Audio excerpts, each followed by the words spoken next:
लोकसभा चुनाव के तीसरे चरण की वोटिंग 7 मई यानी बीते कल 6 बजे खत्म हो गई।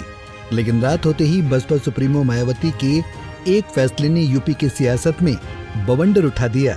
ऐसा बवंडर की हर ओर बस यही चर्चा थी कि आखिर मायावती ने ऐसा फैसला क्यों लिया। दरअसल बहन मायावती ने आकाश आनंद को बसपा के नेशनल कोऑर्डिनेटर पद से हटा दिया।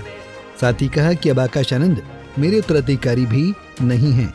मायावती ने कहा कि आकाश आनंद में परिपक्वता की कमी है, जिसकी जानकारी उन्होंने खुद सोशल साइट एक्स पर ट्वीट कर दी। बता दें कि लोकसभा चुनाव के बीच मायावती के इस फैसले से जहां यूपी की राजनीति में तरह तरह की बातें हो रही हैं, तो वहीं कई नेता ये कह रहे हैं कि ये फैसला बीजेपी के दबाव में मायावती ने लिया है। इस कड़ी में सपा प्रमुख अखिलेश यादव ने भी टिप्पणी की है। उन्होंने सोशल साइट एक्स पर एक पोस्ट डालते हुए लिखा कि बसपा ने अपने संगठन में बड़े बदलाव का जो भी कदम उठाया है वो उनकी पार्टी का आंतरिक विषय है। दरअसल इसके पीछे असली कारण ये है कि बसपा की एक भी सीट आती हुई नहीं दिख रही है, क्योंकि बसपा के अधिकांश परंपरागत समर्थक भी इस बार संविधान और आरक्षण को बचाने के लिए इंडिया गठबंधन को ही वोट दे रहे हैं। इस बात को बसपा अपने संगठन की विफलता के रूप में ले रही है, इसलिए उनका शीर्ष नेतृत्व संगठन में इतना बड़ा फेरबदल कर रहा है। लेकिन अब बाजी बसपा के हाथ से निकल चुकी है। सच तो यह है कि जब बसपा का प्रभाव क्षेत्र होते हुए भी पिछले 3 चरणों में उनकी एक भी सीट नहीं आ रही है, तो फिर बाकी के 4 चरणों में तो कोई संभावना बचती ही नहीं है। ऐसे में हम सभी वोटरों से अपील करते हैं कि आप अपना वोट खराब न करें और जो बाबा साहेब भीमराव अम्बेडकर जी के संविधान को बचाने के लिए सामने से लड़ रहे हैं, इंडिया गठबंधन के उन प्रत्याशियों को वोट देकर जिताएं और संविधान के संग आरक्षण भी बचाएं।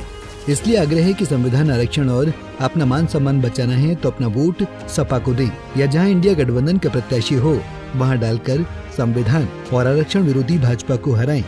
भाजपा हटाओ, संविधान बचाओ, भाजपा हटाओ, आरक्षण बचाओ। आपको बता दें कि लोकसभा चुनाव के दौरान आकाश आनंद ने कुछ दिन पहले सीतापुर में बीजेपी सरकार को आतंकी सरकार बताया था।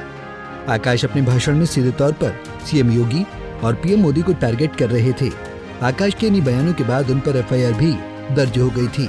इसके अलावा भी कई जगहों पर भाषण देते वक्त आकाश जोश में गाली जैसे शब्दों का इस्तेमाल किया था, जिसकी काफी आलोचना भी हो रही थी। ऐसे में मायावती ने पहले तो भतीजे को चुनाव प्रचार से दूर कर दिया और फिर राजनीतिक अनुभव की कमी बताकर आकाश से सभी जिम्मेदारियां छीन ली। Bureau report, Punjab Kesari TV. हमसे जुड़े रहने के लिए हमारे YouTube चैनल को सब्सक्राइब करें और नई वीडियो की नोटिफिकेशन के लिए बेल आइकॉन को दबाएं। हमसे जुड़े रहने के लिए हमारे YouTube चैनल को सब्सक्राइब करें और नई वीडियो की नोटिफिकेशन के लिए बेल आइकॉन को दबाएं।